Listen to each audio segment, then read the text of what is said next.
L'image nous avait tous marqués, elle l'est toujours aussi glaçante. Un surveillant qui tente de se défendre avec une simple chaise face à un terroriste armé d'un couteau.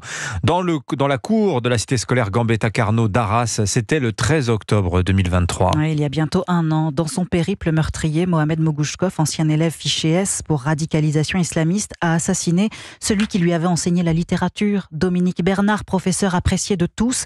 Un hommage, place des Héros, en face de l'hôtel de ville d'Arras, lui sera rendu dimanche.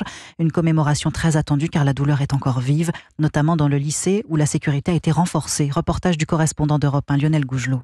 Des barrières métalliques et des blocs de béton anti-attentat entourent le lycée Gambetta. Des policiers sont en armes à l'entrée et c'est dans ce contexte ultra-sécuritaire qu'enseignants et élèves ont rendu un premier hommage à Dominique Bernard hier en formant une colombe, symbole de la paix, dans la cour de l'établissement. Tout le monde reste fortement marqué, confie Paul, élève de première. Ouais, sincèrement, l'ambiance elle est pesante.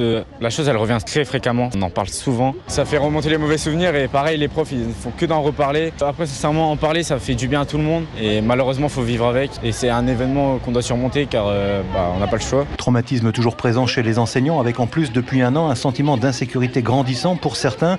Julie Duhamel, représentante UNSA Éducation. Il y a eu Samuel Paty, il y a eu Dominique Bernard, ils se disent mais est-ce que ça pourrait pas m'arriver finalement à moi aussi? C'est absolument pas général, mais le traumatisme il est toujours là, il restera toujours là pour les enseignants et les élèves de Gambetta Carnot, mais également pour la communauté éducative arageoise et du département, mais au plan national ça a touché énormément de monde. Ce matin, un autre temps de recueillement est prévu au sein du lycée en attendant l'hommage de dimanche et la minute de silence national lundi prochain. Lionel de Gougelot à Arras pour Europe 1.